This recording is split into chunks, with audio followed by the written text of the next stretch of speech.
Selamat pagi, saudara-saudara dan ibu bapak sekalian yang dikasihi Tuhan. Bagaimana kabar dan keadaan saudara-saudara hari ini? Bagaimanapun situasinya, kiranya jiwa kita selalu disegarkan, seperti pohon yang ditanam di rumah Tuhan, yang dikatakan dalam Mazmur 92 ayat 13-16. Nanti kita baca. Itu digambarkan seperti pohon yang sampai tua, masih segar dan berbuah-buah. Mazmur ini kita nyanyikan dalam kebaktian hari Minggu 2 hari lalu, di mana kita bernyanyi-nyanyi sungguh layak bersyukur kepada Tuhan. Seperti pohon tetap segar dan berbuah sampai tua. Syaratnya kita harus ditanam di rumah Tuhan, bertunas di pelatarannya. Hari ini 15 Juni 2021, kita bertemu lagi dalam jam doa pagi untuk memulai hari ini bersama Tuhan dan kawan-kawan, khususnya yang ikut bersama-sama pada doa pagi ini. Mari kita menyanyikan nyanyian KJ 365B ayat 1-3. Tuhan, ambil hidupku dan kuduskan bagimu, pun waktuku pakailah memujimu selamanya.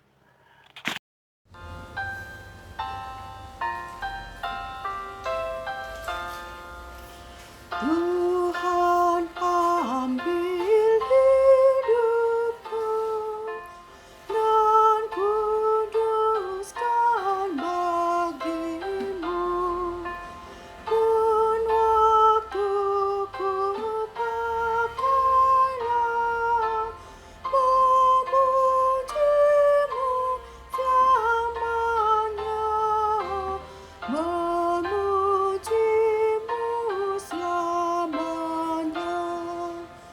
Tanganku gerakkanlah, kasih-Mu pendorongnya, dan jadikan langkahku berkenan kepadamu,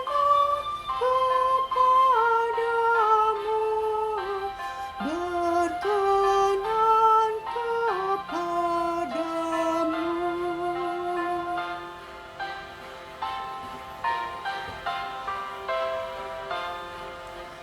Buatlah suaraku hanya mengagungkan-Mu, dan sertakan lidahku jadi saksi Injil-Mu, jadi saksi Injil-Mu. Marilah saudara-saudara kita berdoa bersama-sama. Syukur dan puji-pujian kepadamu, ya Allah kami, pada pagi hari ini, yang dikaruniakan pada kami. Kami telah tidur sepanjang malam untuk memulihkan tenaga kami di bawah naungan-Mu, sehingga dapat bangun menyambut hari baru untuk beraktivitas, baik dalam diam maupun dalam bergiat. Tangan-Mu melindungi kami senantiasa. Terima kasih untuk semua itu. Kami akan membaca firman-Mu untuk memupuk dan menyirami hidup kami, hati kami, pikiran kami, sebagai pohon Tuhan yang ditanam di rumah-Mu sendiri, di pelataran bait-Mu. Ya Roh Allah, tolonglah kami untuk senantiasa bersukacita di sana. Tolonglah kami supaya tetap segar dan berbuah waktu muda dan saat sudah tua. Kami mohon dalam nama Tuhan kami, Yesus Kristus, jalan kepadamu. Amin. Mari kita membaca firman Tuhan dari Mazmur 92 ayat 13-16. Orang benar akan bertunas seperti pohon korma, akan tumbuh subur seperti pohon aras di Libanon. Mereka yang ditanam di bait Tuhan akan bertunas di pelataran Allah kita. Pada masa tua pun mereka masih berbuah, menjadi gemuk dan segar untuk memberitakan bahwa Tuhan itu benar, bahwa Ia gunung batuku dan tidak ada kecurangan padanya. Saudara-saudara sekalian yang dikasihi Tuhan, dalam pergaulan kita sering menemukan orang yang mudah sekali bersyukur. Hidupnya sangat gembira, optimistik. Kalau bicara dan bersikap, selalu terasa kekuatan bahagianya. Yang menonjol adalah sukacita dan penuh pengharapan. Ya, itu tampak pada orang itu, terutama nikmatnya hidup. Padahal masalah yang ia hadapi mungkin ya sama saja dengan beratnya masalah orang lain. Ya, seperti soal sakit penyakit, bahkan duka cita karena kematian, masalah ekonomi yang sukar, ditipu orang, difitnah kawan sekerja, dan lain-lain. Tapi dia mampu untuk melihat hal-hal yang menimbulkan syukur dalam hidupnya. Nah, juru mazmur ini juga mudah bersyukur di tengah banyaknya persoalan. Jadi seluruh Mazmur 92 ini, saudara-saudara, penuh dengan syukur. Bersyukur kepada Tuhan, ya, ayat 2 sampai 4. Kenapa? Karena rancangan-rancangan dan pekerjaan Tuhan itu besar. Ya, menyelamatkan. Itu ayat 5 sampai 12. Lalu ditutup dengan bacaan kita ayat 13 sampai 16 mengenai berkat dan panggilan orang benar. Dalam Mazmur ini, Ibu Bapak, itu digambarkan ada dua macam manusia yang diumpamakan tanam-tanaman yang bertumbuh, yaitu orang fasik dan orang benar. Ayat 8 berkata, apabila orang-orang fasik bertunas seperti tumbuh-tumbuhan, dan orang-orang yang melakukan kejahatan berkembang, ialah supaya mereka dipunahkan untuk selama-lamanya. Ayat 13, orang-orang benar akan bertunas seperti pohon korma, akan tumbuh subur seperti pohon aras di Libanon. Jadi ada dua macam manusia yang bertumbuh, berkembang. Satu orang fasik, ayat 8, dan yang lain orang benar, ayat 13.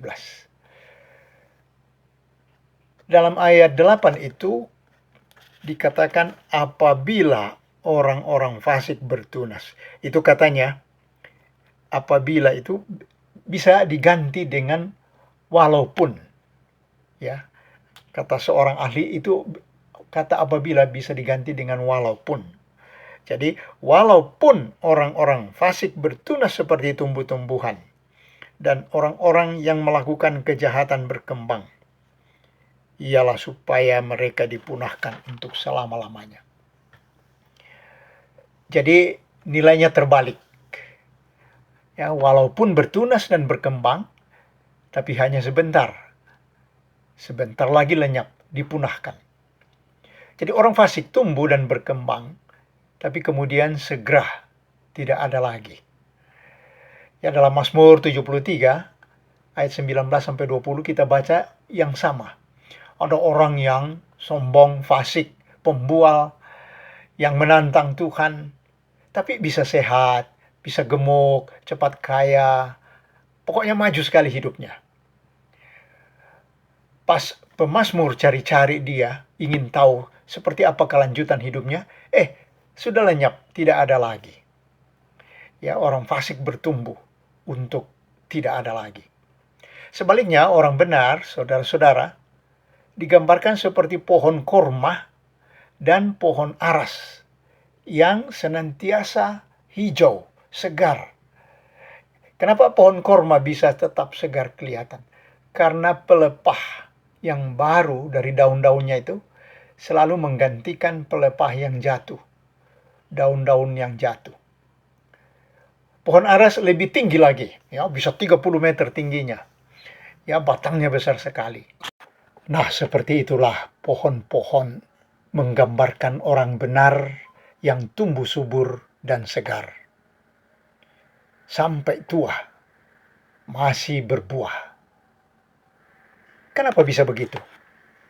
Karena ditanam di bait Tuhan. Tumbuhnya di pelataran bait suci. Ayat 14, mereka yang ditanam di bait Tuhan akan bertunas di pelataran Allah kita. Jadi dia tetap hidup dari sari-sari makanan dari rumah Tuhan, yaitu kasih setia Tuhan Allah, kebaikan Tuhan, dia serap sehingga sampai tua masih berbuah. Ayat 15, pada masa tua pun mereka masih berbuah, menjadi gemuk dan segar. Dalam Mazmur 1, dalam Mazmur 1 ayat 3 ditemukan hal yang sama. Ia seperti pohon yang ditanam di tepi aliran air yang menghasilkan buahnya pada musimnya, dan ia tidak layu daunnya. Apa saja yang diperbuatnya berhasil. Ya, jadi gambarannya sama, di tepi aliran air itu sama dengan di rumah Tuhan. Ada kesegaran yang mengalir dalam pohon-pohon itu. Nah, apa buahnya? Apa hasilnya? Dikatakan dalam ayat 16a, untuk memberitakan bahwa Tuhan itu benar. Dan ayat yang 16b, bahwa ia gunung batuku dan tidak ada kecurangan baginya. Itulah hasil yang muncul dari orang-orang benar sebagai buah tumbuh di rumah Tuhan. Berita keluar dari mulutnya, dari hidupnya, bahwa Tuhan itu benar dan Tuhan itu gunung batuku. Menarik ya, gunung batu dikaitkan dengan kebenaran. Ya, biasanya kan gunung batu itu dikaitkan dengan perlindungan yang kuat, hidup aman di dalamnya. Tapi ini dikaitkan dengan kebenaran. Kenapa gunung batu dikaitkan dengan Tuhan itu benar? Dalam Ulangan 32 ayat 4 itu menarik, gunung batu itu dikaitkan dengan jalan yang diajarkan Tuhan, yaitu jalan kebenaran, jalan keadilan. Ulangan 32 ayat 4 berkata, gunung batu yang pekerjaannya sempurna, karena segala jalannya adil. Allah yang setia dengan tiada kecurangan, adil dan benar dia. Ya, gambaran Tuhan dalam Ulangan 32 ini adalah gunung batu yang jalannya adil, setia, tiada kecurangan, dia adil, dia benar. Ya. Jadi bagi pemazmur ini, Tuhan menjadi gunung batu dan tidak curang. Ya. Jalannya adil.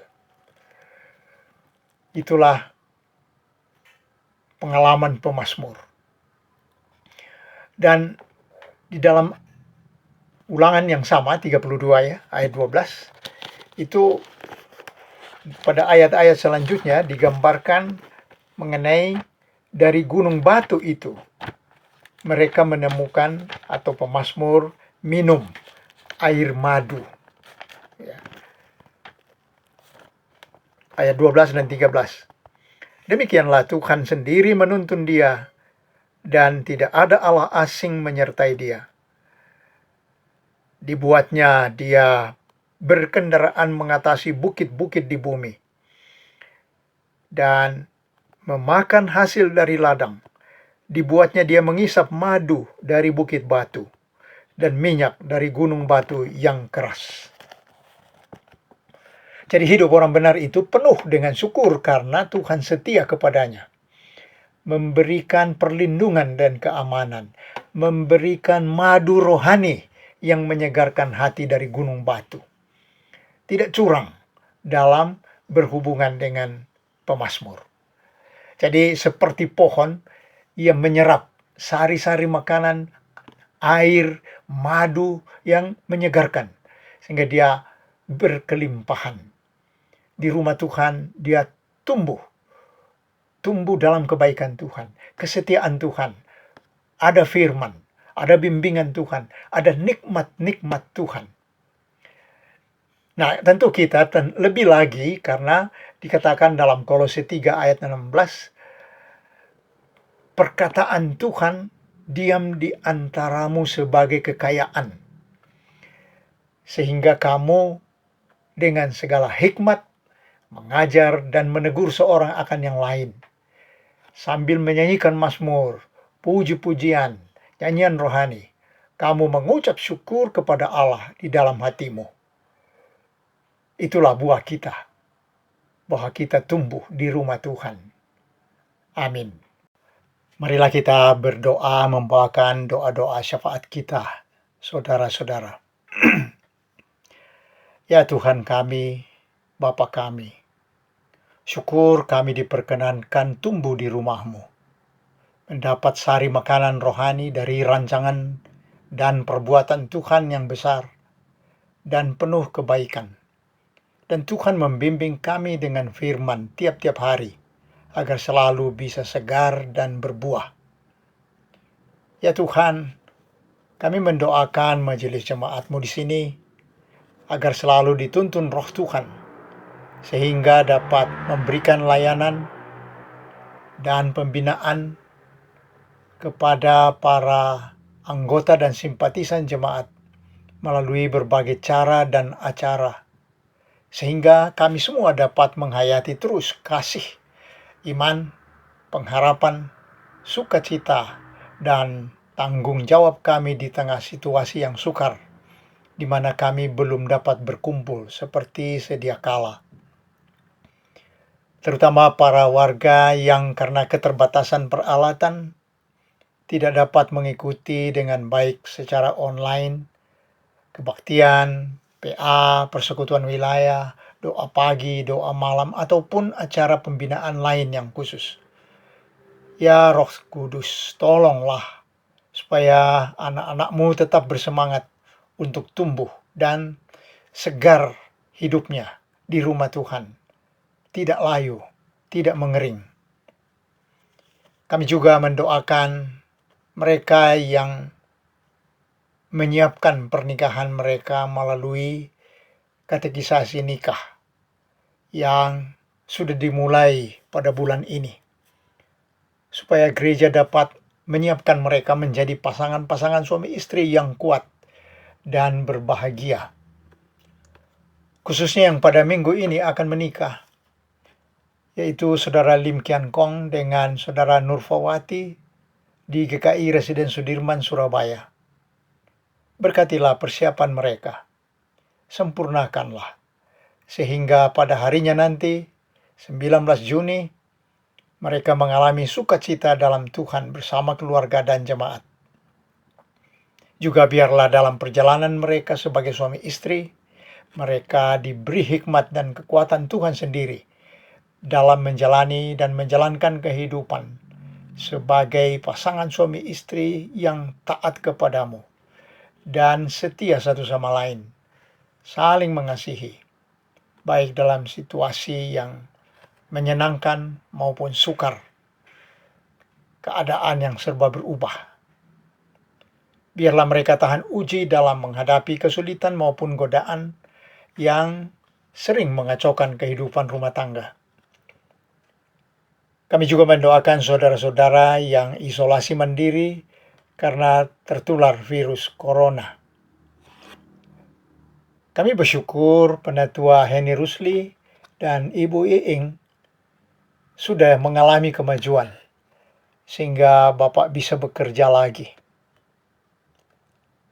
Harapan dan permohonan anak-anak-Mu semua telah dikabulkan. Kami masih bermohon bagi yang sakit baik di rumah sakit maupun di rumah. Kami ingat Dr. Sandi dan anak dan mantunya William dan Sylvie. Kami ingat Ivy dan Elaine, putri-putri keluarga Pak Kurniawan. Kami ingat Ibu Heni Yuanita dan suami, juga Bapak Samuel Juniarto dan Ibu Magdalena Kristanti. Kami ingat Pak Filipus Setiadi, Ibu Tris Karyadi, Bapak Aditya Andreas, Ibu Winarti yang berduka cita karena kakaknya meninggal dunia. Hiburkanlah seluruh anggota keluarga ya Tuhan.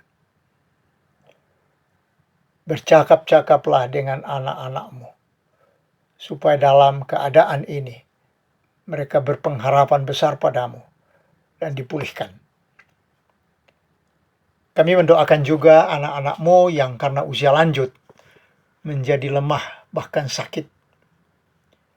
Kami bawa kepadamu Tante Trihana, Tante Tobing, Tante Permana, Ibu Swat, Ibu Lydia Chandra, Bapak Julius, Bapak Bing Martanto, Pak Hadi Pratomo, juga Ibu Sin Apin, Ibu Windewanta, Tante Yakin, dan Ibu Honggyok.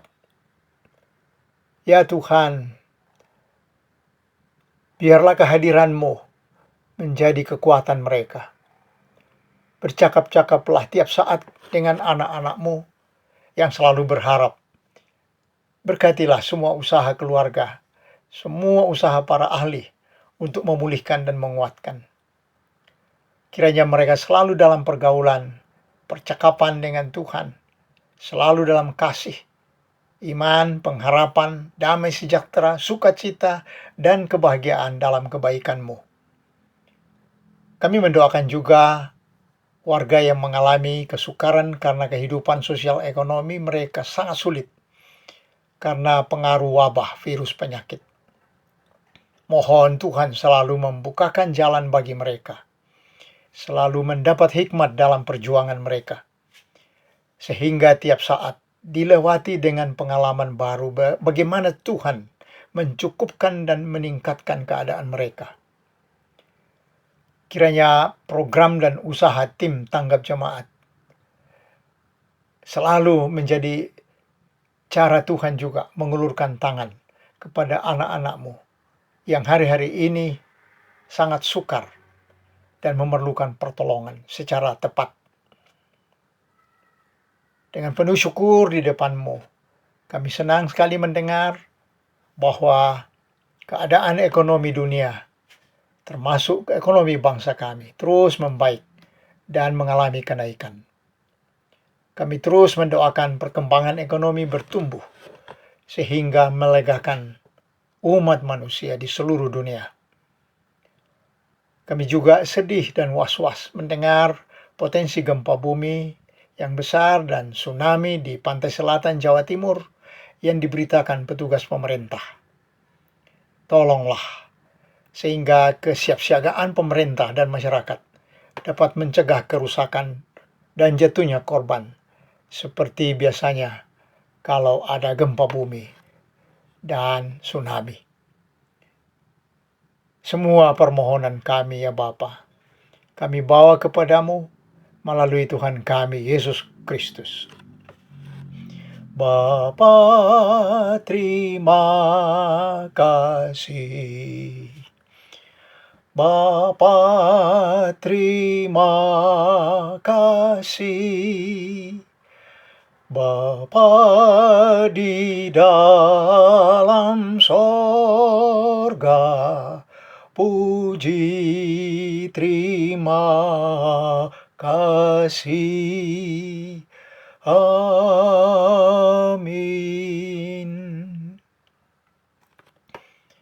Saudara-saudara dan ibu bapak sekalian, sampai di sini pertemuan kita dalam jam doa pagi hari ini. Selamat berkegiatan dan jangan lupa melaksanakan protokol kesehatan dengan 5M. Memakai masker, mencuci tangan dengan sabun, menjaga jarak, menjauhi kerumunan, dan mengurangi mobilitas kita sebagai usaha melawan penyebaran virus penyakit. Dan kalau ada yang belum divaksinasi, harap menghubungi kantor gereja untuk mendapatkan informasi di mana dan bagaimana mendaftarkan diri supaya mendapat suntikan vaksin.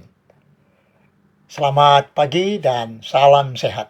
Syukur kepada Allah. Amin.